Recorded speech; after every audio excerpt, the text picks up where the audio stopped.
Yes, guys, what's going on? Welcome to AdamMcKola TV. I am Adam. We are back with another United Daily Live, and this one is titled Dog Bites and Cooking Burns, and that is a title I didn't expect them to be putting on one of my videos. Not today, not this month, not ever really. Dog Bites and Cooking Burns, I hear you ask. Yes, we've had an update from Manchester United's club doctor via ESPN on the latest news regarding Manchester United's players and how they've been getting on at home and things like that. So we'll be looking at that report, which is quite funny, I guess, when you consider multimillionaire footballers sat at home not being able to cook and all those kind of things, getting attacked by their dogs. We know how it is, but we'll be looking at that here today on AdamMcKola TV and plenty more as well, including United's thoughts on the Harry Kane transfer, Paul Scholes' comments on Paul Pogba, and a few others coming out of that podcast that he did with Marcus Rashford, and a rumour that João Felix is under Manchester United's watch as a possible alternative to Jadon Sancho. Now, I've got to say, I'm not quite sure about that one, but we'll be looking at the reports anyway. And we'll also be able to squeeze in any of your comments, any of your questions, and any of your links that you want me to talk about, any stories that I may have missed over the last couple of hours since the last United Daily. We'll get them squeezed in as well. So thank you to everybody for joining us here on AdamMcKola TV, whether you're Jeremy Vea, whether you're Glenn, Cockney Reds, Daniel, Mark, Zahid, Danny, Prakar. Thank you very much for joining us, by the way, Prakar, on the membership of AdamMcKola TV. We appreciate that. Gavin, Steve, Two Tears is back. Sam, we got loads of people in the house. Lee, PKC, Chief Leaf, all the usual suspects are here. A few new names as well. And Mike is interested to hear from the Manchester United doctor. So let's get stuck into this story regarding Manchester United and regarding dog bites and cooking burns. Yes, Manchester United players have obviously been on lockdown, as has the whole world.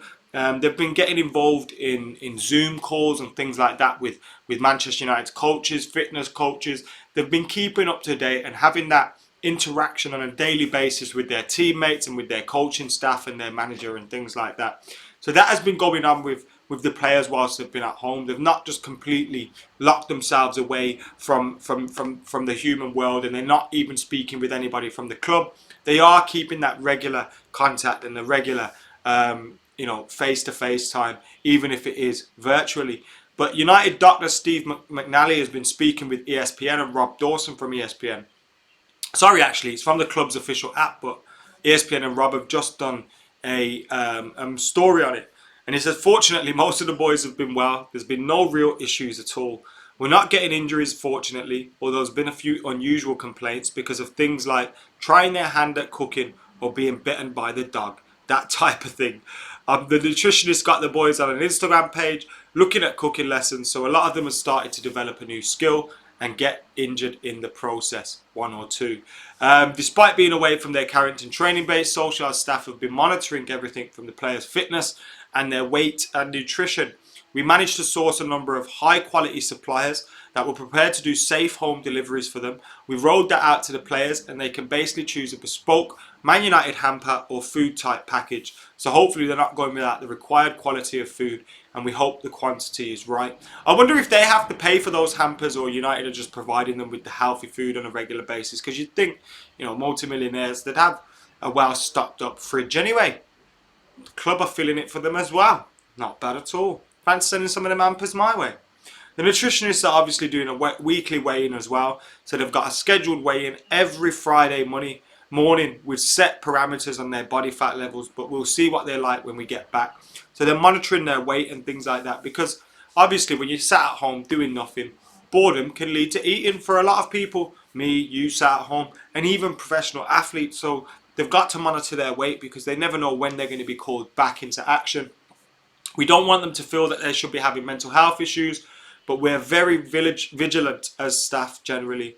We have a lookout for one or two lads depending on our gut feeling and knowing of them as individuals. It's an important thing. Training every day is very competitive and they'll be missing that. The daily banter, the positivity. I know they'll be doing it in their WhatsApp groups, but it's not the same. There will be different circumstances. There will be some boys with distractions around them, but some with a lot of time to kill. And I suppose if you're a player that's got a family and children and things like that, it's easier for you guys, for them guys to handle it and kind of keep busy and keep entertained. Obviously, it's not going to be simple for them, but nevertheless, it's a little bit easier. And when maybe if you live on your own or you live with a partner or whatever, it can feel a lot easier to get isolated for them. So he understands they've got to keep checking in on them at all times and making sure that they're good in terms of their mental health. And we've also got to consider they're looking after their investments generally, aren't they? These players are multi-million-pound assets to football clubs. Some of them obviously worth more than others, but nevertheless they're multi-million-pound assets. And when you take that into consideration, they have to then take even more care of them and make sure they're looking out for them because of how important they are to a club's finances as well. Steve and Anshesh can relate with the eating. Eating all the time, says Anshesh, and oh man, the amount of food I've burned through in lockdown is mad. I know, mate. I've been flying through coffee, food, all sorts. You don't notice how much more you eat until you sat at home. I haven't had a fast food in a long time, which is good. I'm enjoying that. We had a pizza last week, actually. We ordered one in, but apart from that, not been on the old fast food, mostly home cooking. Even I have learnt to do a few things myself. Haven't yet been burnt. I wonder who it was that got burnt at Manchester United. Who do you guys think was the player that got burnt? Let us know in those comments below. Did you see McTominay's 5 kilometres? I did, but I'll be honest with you. I've never ran and timed myself, so I don't know what a normal time is for 5 kilometres. So I genuinely, like, they're athletes, you know what I mean? So when I look at their times, I don't really think anything. Dara, how you doing? Thank you for joining us here on AdamMcKola TV on United Daily Live. Hope you guys are all doing well. Luke Shaw for the cooking burns for sure, says Charlie Brooks. Surely he's got a living chef with him. You would do, wouldn't you, if you love food that much? I wonder how it is for, like, you know, people like Cristiano Ronaldo, who's used to having a team of people around him, chefs and physios and doctors and all those kind of things that he has around him. I wonder what it's like for him. Must be now just with his family. Still have a lot of people around him, but he won't have the ability to have those. Do your chefs still stay at your house, or do they have to be isolated at home? It's a weird one, isn't it? It's a good first world problems though for them to have. Phil Jones, probably. It was obviously Phil Jones, let's be honest, says Al Harrington. The hair, the irony, says Tom. Rojo once burnt his toast. Yes, he did. Rojo makes dreadful toast. What an awful toast maker he was. I do miss that fella though. I was thinking about Marcus Rojo yesterday because I was sorting out the stuff. I'm in the middle of filming that tier list for the current squad. And so I was thinking about Marcus Rojo yesterday, and like stay or go and all that kind of stuff. And yeah, it's a bit of a mad one. Can you imagine how clumsy Phil Jones is at home, says Pete Jones. Are you talking about your brother there, Phil? Pete. I hope Newcastle don't come and take our best players, Jones, Lingard and Pereira, says Neil. Would you play Lindelof or Bailly at centre-back, says Tim Walsh. My preferred choice, when fit, would be Eric Bailly. And that's not to say I'm writing off Victor Lindelof completely. I think he's a quality defender and a good, you know, I'm not saying we should sell him. I just think Eric Bailly is better than him, to be honest with you. Jeremy says, what are your thoughts about the dates of European football considering to play? Do you think it's fair, and do you think the players are going to be able to play 5 games in 14 days? 5 games in 14 days would make it like a international tournament, wouldn't it? Almost, and it's like they'll probably consider, UEFA have lost the Euros, so they'll probably consider replacing that at least with the end of the Europa League and the Champions League and things like that. And I forgot what the date was now. We covered it yesterday, but was it the end of August? Was it 29th of August? They had planned for the Champions League final. I just find it mental. I find it mental. You usually have the Super Cup a few weeks before then, don't you? And you're starting the new campaign and things like that. I think we're eventually going to get to a position where we can no longer justify trying to play this new season, continue the last season, and then we'll start getting into the realms of it probably getting non-avoided or cancelled or whatever. But yeah, I can't see them looking to go all out with that. And it's just dates. We've seen how many dates we've been given before, and they just get changed and changed and changed. Pete only pulls faces like him in the bedroom. Good stuff, man. Have you read about the story that Harry Kane is deemed to be unrealistic by Manchester United, and now don't want to go ahead with that one? That one was obviously reported yesterday as well. There's been a few more reports of that this morning, which have come about in regards to Manchester United calling a halt to any potential chase of Harry Kane. And this morning we've been linked with João Felix. Now, it came from The Guardian. Sorry, The Guardian suggested Man United's pursuit of Harry Kane may be on hold for the time being. But then it went. We had another story, also via The Independent, which was Manchester United to offer João Felix a way out of Atletico Madrid after a difficult debut season in La Liga. Another player linked with a move to United is Atletico Madrid's Felix after he endured a difficult first season. He signed for Atletico on a £113 million deal, and he was on United's radar at the time. Probably not worth that fee at the time. He had like a good season under his belt. Still a fantastic talented player. I'm not writing him off, and I don't think Atletico Madrid's necessarily set up to get the best out of him. But Le 10 Sport, which has come via Independent, are claiming United's strong connections with super agent Jorge Mendes could see the Portuguese international link up with Bruno Fernandes at Old Trafford. It seems to just be a nothing one, this one.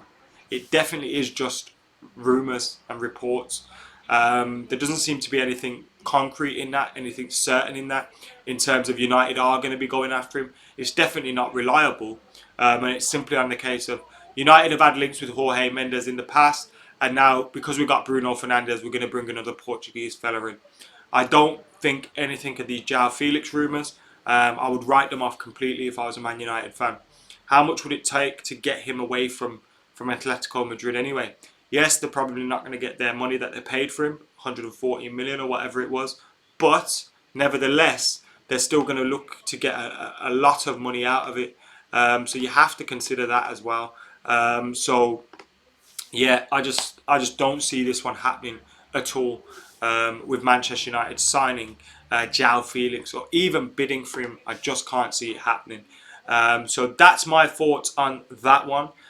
Two Tiers says if he's 30-40 million, why not? But he's not up for United paying 100 million. And again, much like with Harry Kane, I've said all along I don't think Harry Kane's going to sign for Manchester United. I don't think it's a possibility that it will come in. I can't see us paying £200 million for a player, especially when we're probably going to end up spending £100 million or close to that on Jadon Sancho. Surely you'd rather go for Jadon Sancho than go and get another striker who's then playing out of, is forcing you to rejig your team again. We've finally got Rashford and Martial settled. We've got Mason Greenwood coming through. We need a right winger. Now, if Harry Kane was available for a reasonable fee, or by all means, go for him. Do you know what I mean? You need to have strength in depth. You need to have quality. And I absolutely think Harry Kane's the best striker in the Premier League, behind Aguero, in my opinion. But he does have injury issues. He would cost an awful lot of money. And in my opinion, I don't think it's a realistic one.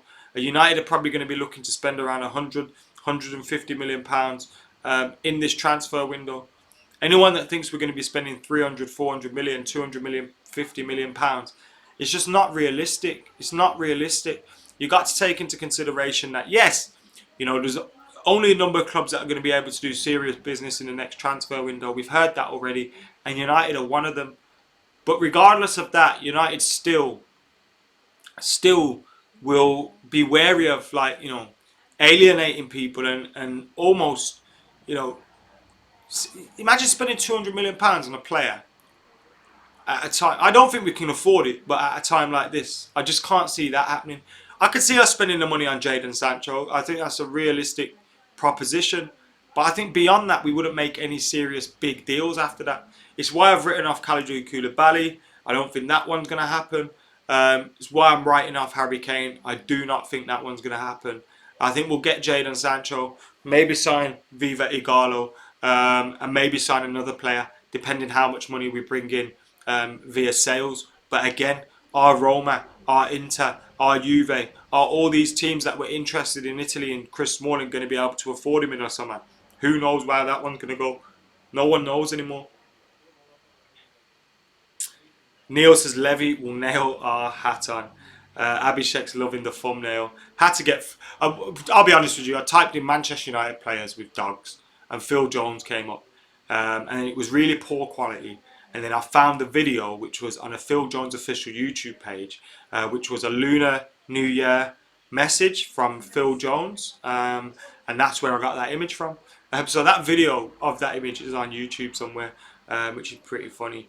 Did you see the European politicians saying that Mbappe would only be worth 35 to 40 million after COVID?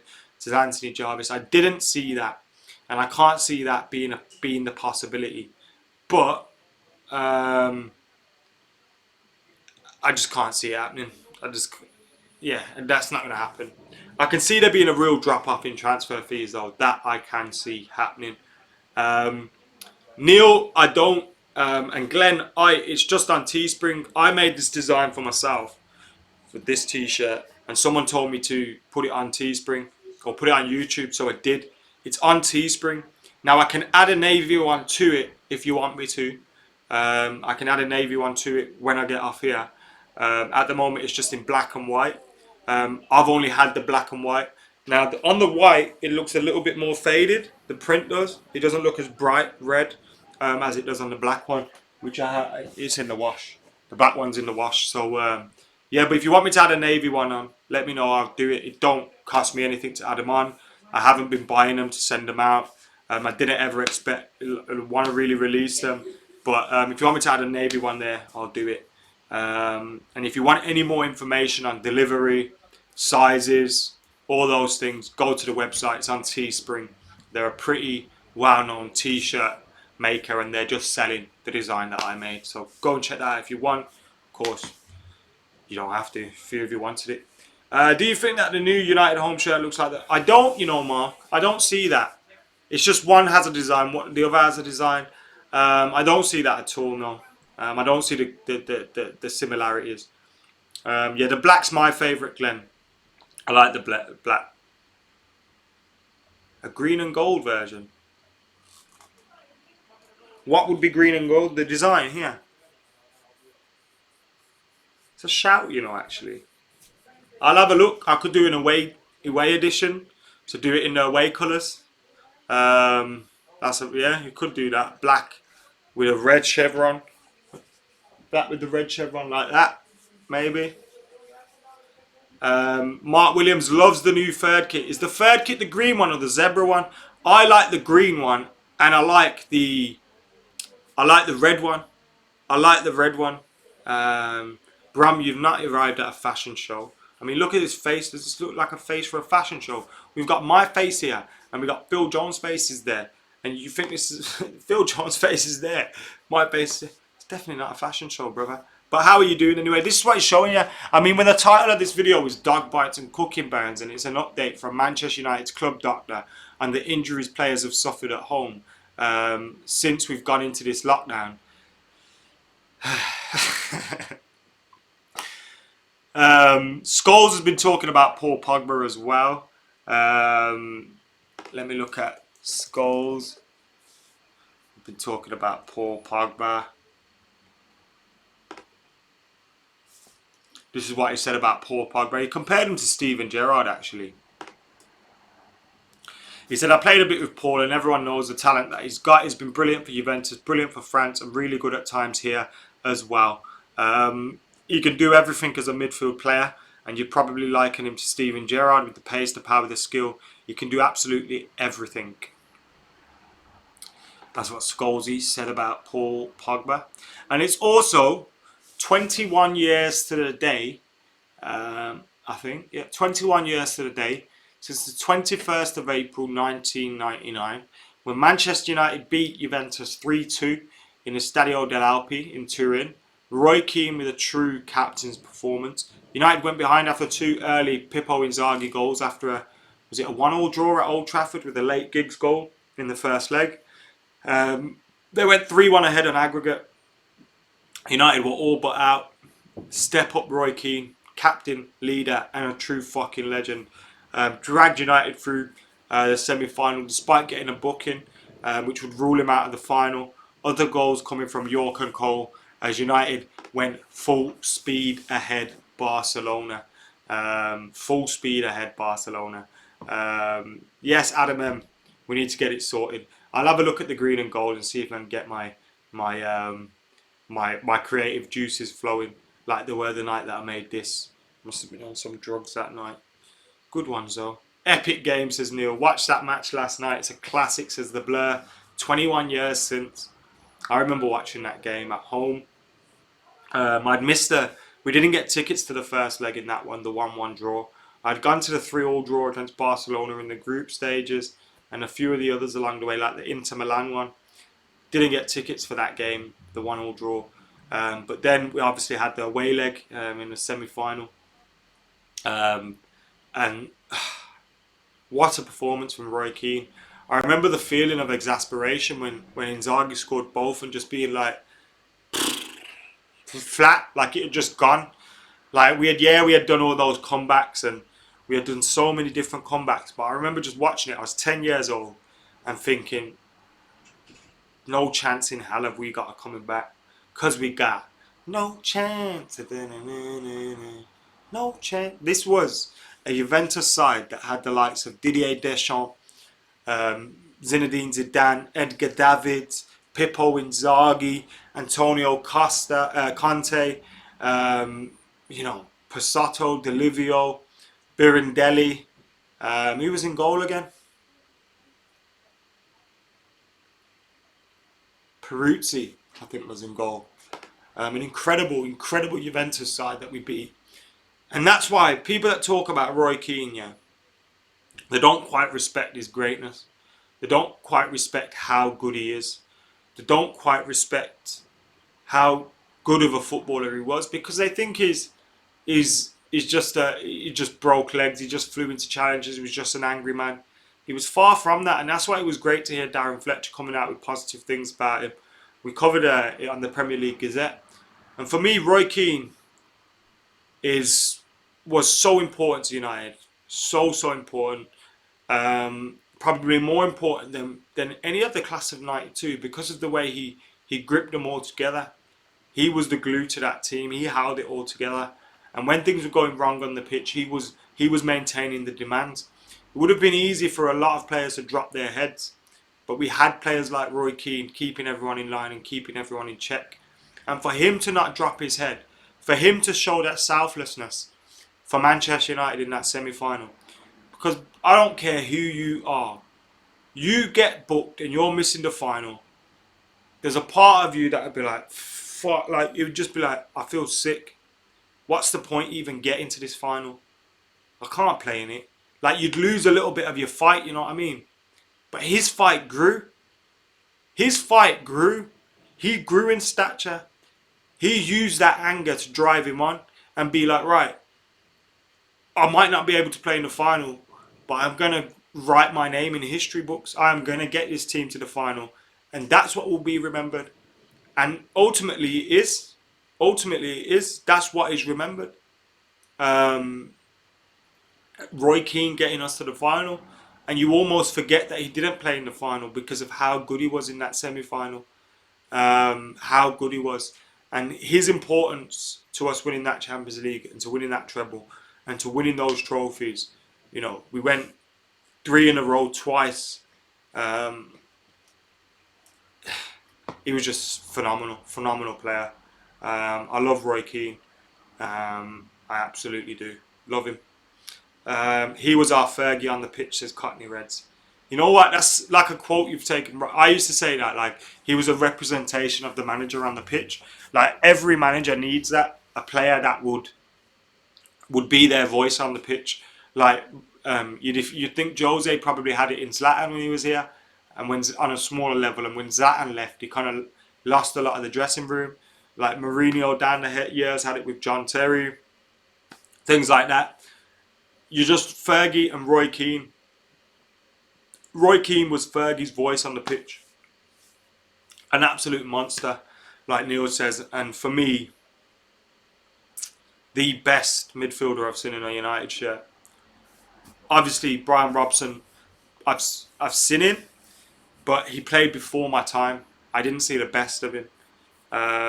For me, Roy Keane, the best. Um, just phenomenal. For me, David Beckham was the key in '99. Says Chris Yet. Don't get me wrong, I'm a huge fanboy of David Beckham. He should have won the Ballon d'Or in '99. It was, when you look at so many of the key moments in not only winning the league, when you consider his goal against Spurs, winning the FA Cup, his goal in the semi-final against Arsenal to get us running. Giggs obviously scored the main one, but then you look at the goals that he set up along the way. The 2 goals in the Champions League final are an obvious one, but also like some of the key goals, some of the key assists. The one I can picture now is just a cross to Dwight Yorke and a header in against Inter Milan, but that happened so many times in that season. Yeah, an absolute phenomenon. Gomez is Mata with the right foot as 2 tiers and a little bit of speed. Paul Scholes got to be the best for me, but Keane gave us that push, says Matt Connor. Paul Scholes done things that no other midfielders could do and dictated the tempo of a game. If he wanted to speed a game up, he could do that. If he wanted to slow a game down, he could do that too. And just giving him the ball, you knew he could create. You knew he could dink the balls into the spaces where people will cause other people problems. He's like watching me on pro clubs. I'm a phenomenal player on pro clubs. I play up top, but I'm happy to drop in deep, spring the passes over the top. You know, I'm a phenomenal talent on there. But he did it in real life. He did it in real life.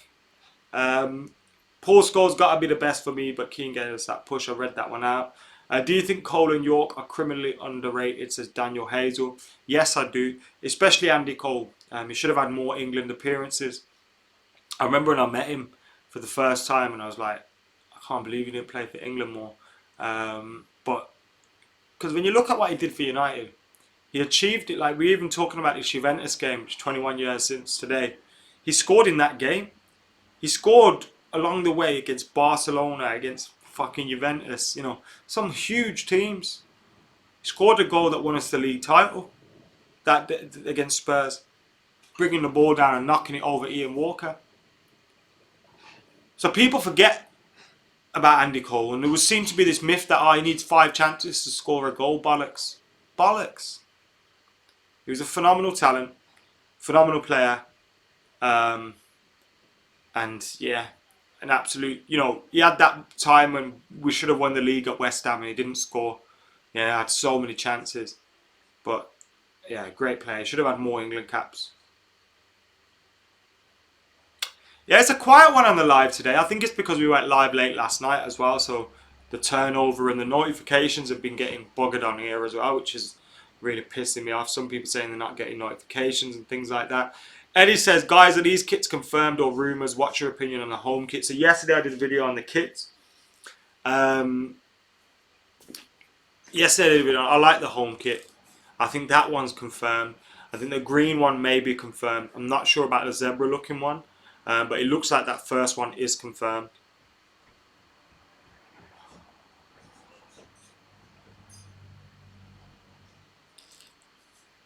Any more questions before we do one? Any more?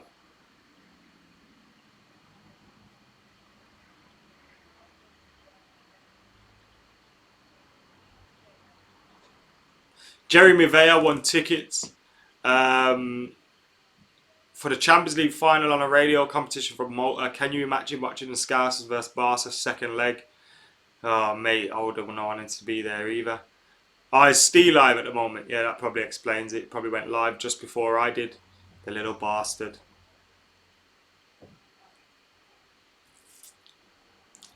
If I was one of them begs YouTuber, like some that I know, I'd start doing call outs and complaining that people have gone live at the same time as me. We don't do that. And I love Steve anyway, the fuckhead. But yeah, we should really get in sync. Would you prefer Ndidi or Partey? Part of me feels like saying Ndidi because of the fact that he's Premier League proven, but I like Thomas Partey as well. So when you next up with Dean, Dean's coming soon. Friday. Straight Up MUFC is on the Friday. Anyway, guys, thank you for tuning in to AdamMcKola TV today. It's been an absolute pleasure being here with you all. So make sure you're liking, commenting, sharing, and subscribing, keeping it locked. Don't be getting any dog bites or cooking burns while you're on lockdown. I'll be back later on today with the MUFC Rumourator. And for now, I've been AdamMcKola. You lot have been legends. We're out of here.